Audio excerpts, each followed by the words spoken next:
Bien, merci. Passons donc à la solidarité et la cohésion sociale en remerciant, c'est aussi l'occasion, alors que l'on va brosser un certain nombre d'actions pour 2024, de remercier donc les services concernés de la GIL et du CCAS pour la préparation bien sûr de ce budget et de tout ce qui va suivre, mais aussi parce qu'ils vont activement travailler à la déclinaison de tout ce que nous évoquons ce soir. Je remercie aussi l'ensemble des élus du groupe de travail Solidarité Cohésion Sociale, outre les élus sectoriels sur lesquels je vais revenir. Ne pas oublier les élus de quartier, Christophe Fouillère pour Villejean, Béatrice Acny-Robin pour Le Blône, Xavier Desmaux pour Bréquigny, Marion Degnaud pour Morpa et Ségolène Frisque pour Clenay, qui travaillent au quotidien avec nous dans l'ensemble de ces actions, et notre vice-présidente à la Solidarité, Priscilla Zamor, qui est invitée permanente. 2024, nous allons donc poursuivre nos engagements de mandat sur cette année. Bien sûr, avec tout d'abord côté solidarité, vous le savez et vous l'imaginez, le soutien aux associations rennaises et au CCS dans les 3 missions. D'abord, insertion, aide à la population, d'autre part, mise à l'abri des familles sans solution d'hébergement, dans le contexte des doubles crises sociales et migratoires.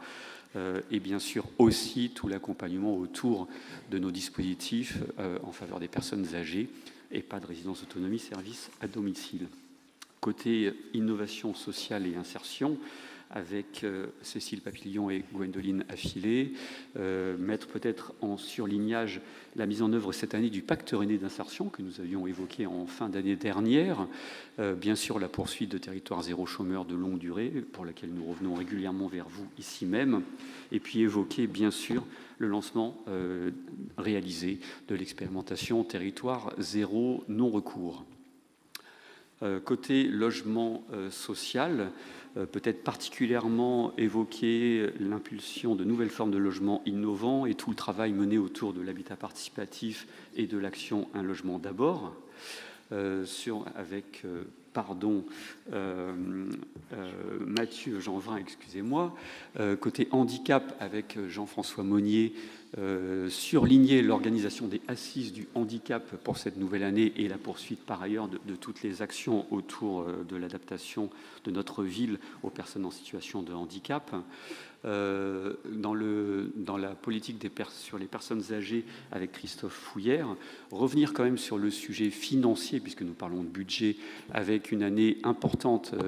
puisqu'il s'agit d'une nouvelle convention pluriannuelle d'objectifs et de moyens avec l'ARS, l'Agence régionale de santé, et le département, sujet majeur pour notre équilibre financier, mais aussi le développement de toute notre politique autour des personnes âgées et de l'évolution de toutes les formes d'hébergement à venir pour notre population.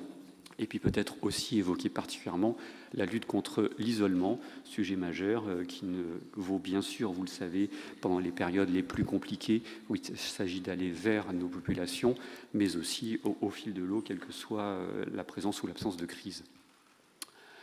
Enfin,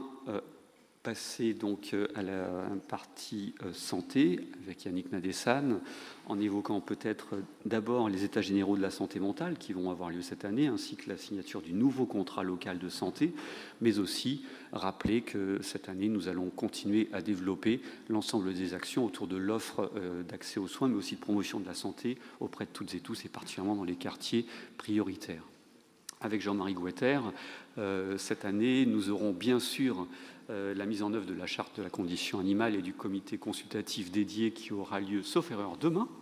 pour le premier du genre, mais aussi, ça n'est pas sur les diapositives, un soutien qui a été sanctuarisé aux associations autour des actions de protection animale. Enfin, sur le contrat de ville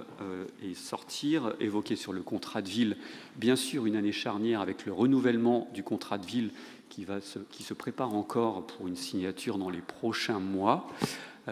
et l'articulation qui est souhaitée par toutes et tous entre le contrat de ville et les différents dispositifs, cité éducative, cité de l'emploi, pacte des solidarités, etc. Un enjeu majeur pour le pilotage, mais aussi pour une déclinaison efficace.